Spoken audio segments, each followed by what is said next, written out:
On August 2017, the Dallas City Council passed a cite and release program, which means that if a person is caught with less than 4 ounces of weed, they face a misdemeanor citation and are given a date to show up in court.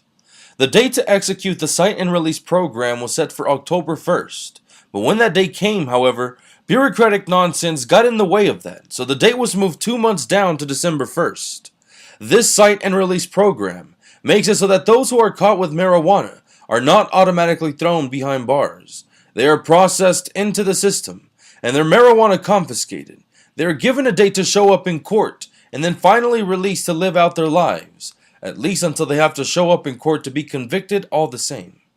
Although the cite and release program is a wonderful step forward in the struggle to legalize marijuana, and in turn help hundreds of sick Texans in need of the medicine it provides, I am compelled to say this initiative is not enough. Texans deserve freedom. Freedom to live their lives as they see fit. Freedom to determine their own destiny. Freedom to enjoy the riches of life itself. Freedom to pursue their own happiness. Who are politicians to tell us how we should live our lives? Who are politicians to get in the way of sick Texans from living the life that they want to live? This is why when I get elected, I'm going to push with all of my power to legalize marijuana. Texans' lives depend on it. On July 2017, Representative Joe Moody decided to introduce a bill that would decriminalize marijuana. The bill would make it so that possession of over 1 ounce of marijuana would still be punishable with a misdemeanor, while 5 pounds or more would still garner a felony charge. Unfortunately, the bill did not pass. This is once again because of the bureaucratic forces which always get in the way of freedom, stalling the progress of the bill, and so it never got on the floor for a vote. The bill froze into legislative limbo because it was not pushed by fast enough to receive a vote. Had the bill passed, police would cite the person caught in Texas with under 1 ounce of cannabis with a civil penalty of up to $250. This means, had the bill passed, when caught with below 1 ounce of marijuana, since the bill marks it as a civil penalty, it would not be considered a conviction on someone's criminal record. Such a bill would make it so that the penalty would not get in the way of Texans who want to work. It would not get in the way of Texans who are looking for meaningful employment to build their lives upon. Additionally, had the bill passed, the court would have been able to waive the civil penalty in favor of issuing up to 10 hours of community service or in favor of admitting into a substance abuse education program at the judge's discretion. If someone is issued 3 separate civil offenses for marijuana possession, the 4th instance would make the accused eligible for a Class C misdemeanor charge, rather than a fine. I commend Democratic House Representative Joe Moody for his initiative to decriminalize marijuana. However, this is still not enough. Decriminalization will never be enough. What Texans deserve is full, complete, and absolute legalization of marijuana. For God's sake, Texan lives are at stake. Children who are unable to live the life they want to live are forced to choose between suffering with health troubles or becoming a criminal. This is the kind of decision no child should be forced to make. No sick Texan in need should be pushed far enough to the edge that they have to make such a critical decision, critical to the very future of their lives. And so I say again, legalize it at once. Back in 2015, Governor Greg Abbott passed the Compassionate Use Act, which allowed doctors to prescribe low-THC cannabis-based medicine to people with untreatable epilepsy. By September 2017, the Texas Department of Public Safety had licensed only 3 companies to grow pot and produce medicine for Texans in need. Many critics of the Compassionate Care Act today say that it is not enough because it places a strict cap on cannabis. Under Texas law, cannabis medicine cannot exceed 0.5% THC, which makes it far too weak to help all the Texans who need it. On August 2017, The Texas Cannabis Industry Association sent formal complaint letters to the Department of Public Safety and Governor Greg Abbott's office, accusing the state of shrinking its responsibility to make the program workable. According to the letter they sent, the Department of Public Safety implemented the Compassionate Use Act so poorly that it broke a law requiring state agencies to act in good faith. Governor Greg Abbott passed the Compassionate Use Act in such a way that it would sabotage the very purpose of the bill, which was to help the Texans in dire need of the benefits of cannabis. The Drug Enforcement Agency, also known as the DEA, licenses doctors to prescribe controlled drugs. The problem is the Controlled Substances Act treats marijuana as a Schedule I drug, which means it has no currently accepted medical use. Back in 1996, when California passed the United States' first medical marijuana program, the Office of National Drug Control Policy threatened to revoke the license of any physician who took part of the program. A few years later, a group of doctors decided to sue. In 2002, the Ninth Circuit Court of Appeals ruled that physicians could not be punished if they decided to recommend marijuana as opposed to prescribe it. This is the open window, which lets doctors certify patients for state programs without running into conflict with the federal government and bureaucracies. Almost every program in the country now uses the phrase recommend instead of prescribe. Every single one except for Texas. Texas specifically requires doctors to prescribe cannabis. In the 2 years since Governor Greg Abbott signed the Compassionate Use Act, groups like NORML and the Marijuana Policy Project organized to change this wording. The Marijuana Policy Project worries this language will put doctors at risk of violating federal law to help Texans access the cannabis that they need. The Texas Marijuana Policy Project is worried that doctors will be forced to violate federal law to participate in helping Texans receive the medicine they demand.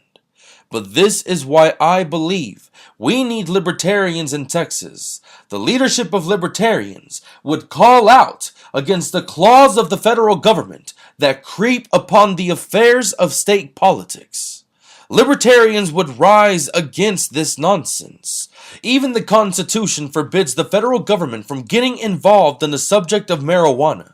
The 10th Amendment of the United States Constitution, the document which the federal government is to obey, makes it illegal for the federal government to get involved in the matters of cannabis in Texas in any way, shape, or form.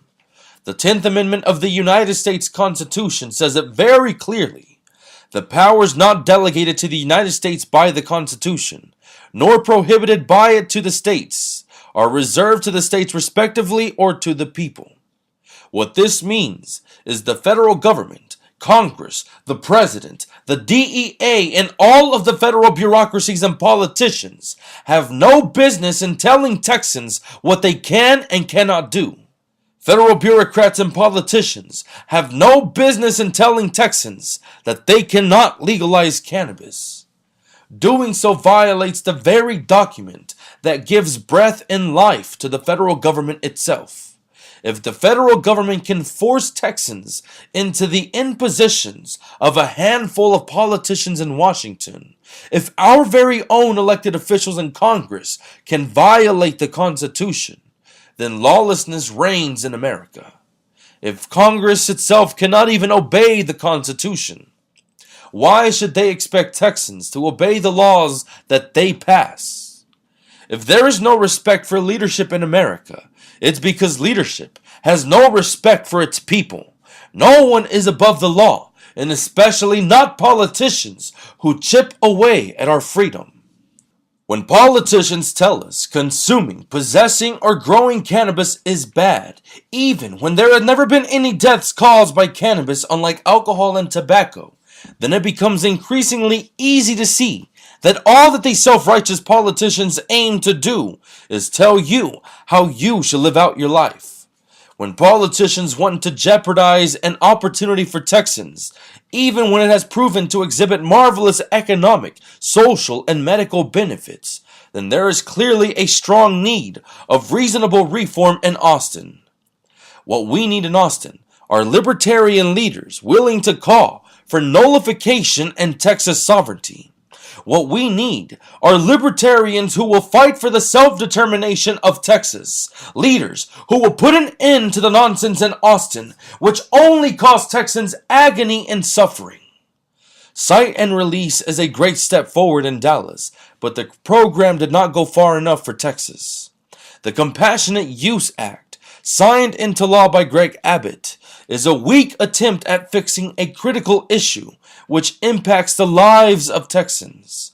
The bill introduced by Joe Moody to decriminalize cannabis was a good step forward, but still not enough.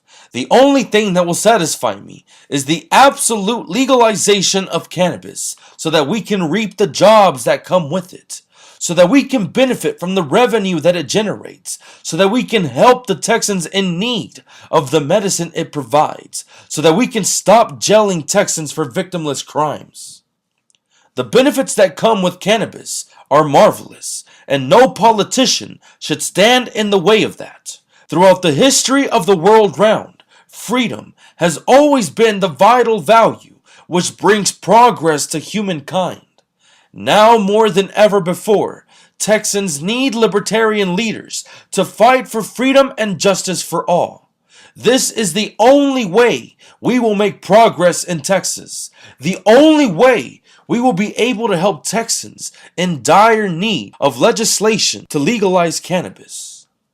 If we legalize cannabis, we can mark the start of a criminal justice reform in Texas. If we legalize cannabis, we can spark the heart of a free and just society where all are created equal. We can finally live by the libertarian principle, no victim, no crime. As a libertarian who is seeking the nomination to run for Texas House District 104, I aim to loosen the grip of government over the lives of Texans. I fight to preserve and advance freedom and justice for all. The problems of today are caused by politicians who think that they can control how we live our lives. The solution is to send libertarian leadership to Austin and give rise to reason in the midst of all this nonsense. The only reason cities like Dallas and Austin push for cite and release programs is because they know that they can save time and resources. They know they can focus on real crimes and really save the lives of those who are victims to violence. What harm does cannabis cause upon others? What harm does cannabis cause upon our lives? It poses no harm upon Texans. In fact, lives are made better because of it. What harm does cannabis cause upon our liberty? Texans should be free to live the life they want to live. What harm does it cause upon our property? The government has no purpose to impose itself upon our homes. What harm does cannabis cause upon our pursuit of happiness? The truth is, criminalizing it gets in the way of Texans pursuing their happiness. In the case of cannabis, politicians in Austin fail to defend our lives, our liberty, our property, and our pursuit of happiness. They fail to uphold the moral purpose of a politician, which is to preserve and advance freedom. But Texans can change that. Texans have the power to make a difference in their own lives. The time for Texans has come to rise. Rise for freedom. Rise for justice. Rise for the legalization of cannabis. Rise because the lives of Texans depend on it.